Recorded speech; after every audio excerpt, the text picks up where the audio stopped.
Hello.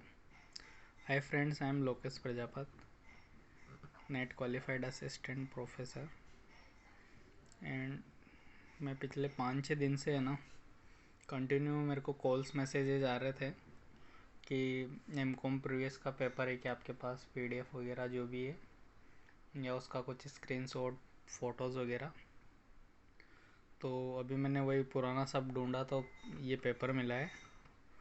इसका अगर आपको पीडीएफ चाहिए तो मैं डिस्क्रिप्शन में लिंक दे देता हूँ। तो मेरे लिंक्डइन वाला पेज है मेरा, वहाँ जाके आप डाउनलोड कर सकते हो। प्लस लिंक्डइन के बारे में एक चीज़ बताना चाहता हूँ आपको कि आप जब वहाँ पे डाउनलोड करने जाओगे ना पेपर पीडीएफ, आप वो पेज को अच्छे से देखना। वहाँ पे एक तो प्रोफेशनल प्लेटफॉर्म है, यूट्यूब और इंस्टाग्राम की तरह कचरा नहीं है। आप अच्छे से देखोगे ना तो आप अभी जैसे आपका पीजी कंप्लीट हो जाएगा तो आगे की जो आपकी कैरियर के लिए जो चीज़ें आपको इम्पोर्टेंट है ना वो चीज़ आपको वहाँ पता लगेगी। जीएसटी और इनकम टैक्स से रिलेटेड भी आपको बहुत सारे अपडेट्स वहाँ मिलेंगे।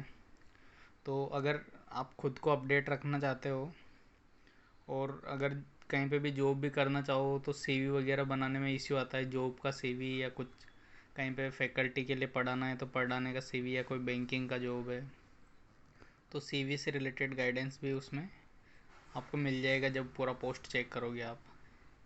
और अगर आपको कुछ भी एक्स्ट्रा चीज़ चाहिए कि जो आपको कुछ इन्फॉर्मेशन चाहिए और आपको लगता है कि भाई उसके लिए अगर मैं कुछ कर सकता हूँ आपके लिए तो आप वो मेरे को बता देना। तो इधर यूट्यूब में कमेंट में डाल देना तो मैं उसका भी देख लूँगा अगर कुछ रहेगा तो मेरे पास।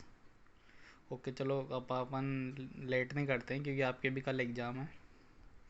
तो अपन पेपर पे आते हैं। इसमें पेपर में ना 3 सेक्शन है। एक्चुअली ये पुराना पेपर है, अभी कोरोना में कुछ रिलैक्सेशन दी गई है 50% पेपर करने की, तो वो चीज़ आपको ध्यान रखनी है। बाकी हमारे टाइम पे ऐसा कुछ नहीं था।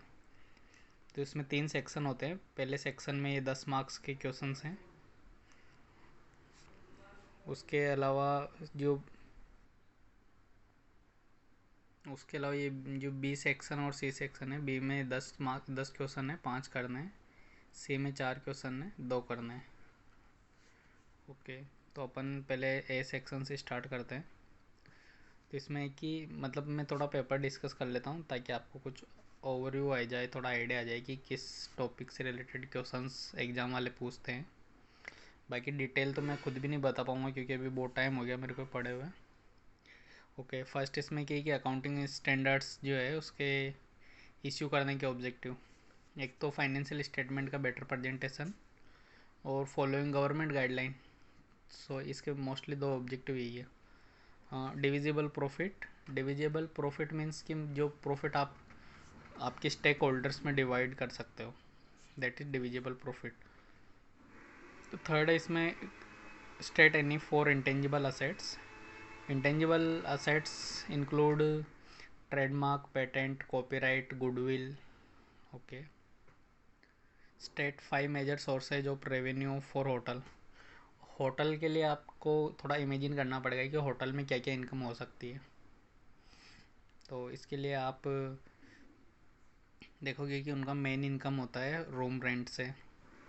सेकंड, अगर वो कुछ फूड फैसिलिटी वगैरह जैसे बहुत सारी जगह कॉम्प्लीमेंट्री होता है तो फूड वगैरह की भी फिर इनके इनकम होती है। थर्ड, अगर कुछ रहता है कि पार्किंग लॉट वगैरह तो उसकी भी इनकम ये चार्ज करते हैं। फोर्थ, अगर ये कुछ वहाँ पे अम्यूजमेंट फैसिलिटी है जैसे कुछ गेम वगैरह है या वो पोकर वगैरह है, बहुत सारे होटल्स में होता है तो गेम वगैरह, क्लब क्लब वगैरह, तो उसका फीस का भी इनकम इनके इनकम में काउंट होता है। और बहुत सारी जगह इनके होर्डिंग्स वगैरह लगे रहते हैं होटल्स के रूफ वगैरह पे, तो वहाँ पे वो इनकम भी होती है इनकी एडवर्टाइजमेंट की income. Okay, next, cum and ex interest which include interest amount that is cum interest and which exclude interest amount that is ex interest. Okay, state two advantage of internal reconstruction. Internal reconstructions के 2 benefit ये है कि आपका एक तो fictitious assets आपके balance sheet से निकल जाती है और बेटर कैपिटल स्ट्रक्चर हो जाता है आपका और उसका प्रेजेंटेशन भी बेटर हो जाता है। इसमें नेक्स्ट क्वेश्चन है कि when will list B contributor is liable.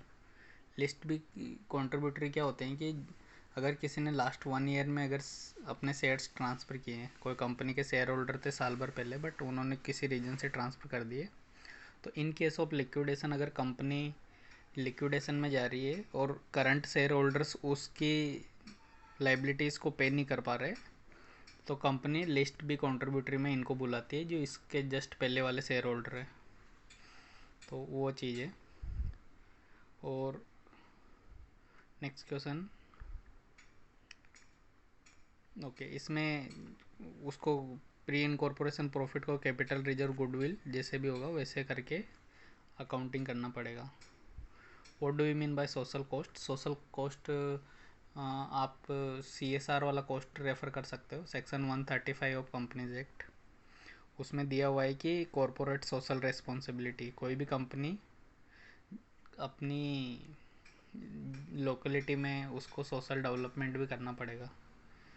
10th question है कि when advance of bank become non performing assets.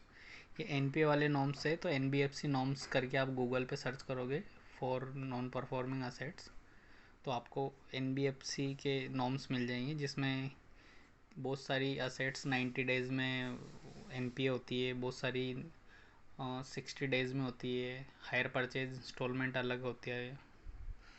Okay, next upon section B पे आते हैं। सेक्शन बी में 10 क्वेश्चंस होंगे, आपको 5 ही करने हैं। पहला है अकाउंटिंग स्टैंडर्ड्स की मीनिंग और उसको जारी करने के ऑब्जेक्टिव। तो ये बेसिक है, ये तो आप खुद कर लेना। प्लस इसमें नेक्स्ट क्वेश्चन है कि आपको मैक्सिमम डिविडेंड की रेट निकालनी है। मैक्सिमम डिविडेंड की रेट के लिए क्या है कि लास्ट 3 ईयर्स का जो प्रॉफिट है ना, लास्ट 3 ईयर्स के जो डिविडेंड का रेट है, सॉरी, उसका एवरेज रेट से ज़्यादा नहीं होना चाहिए करंट ईयर का dividend.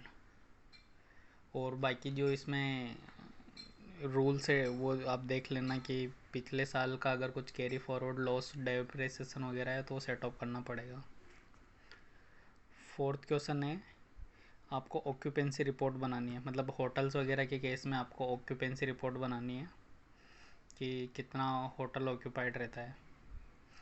Okay, next is what do you mean by government grant?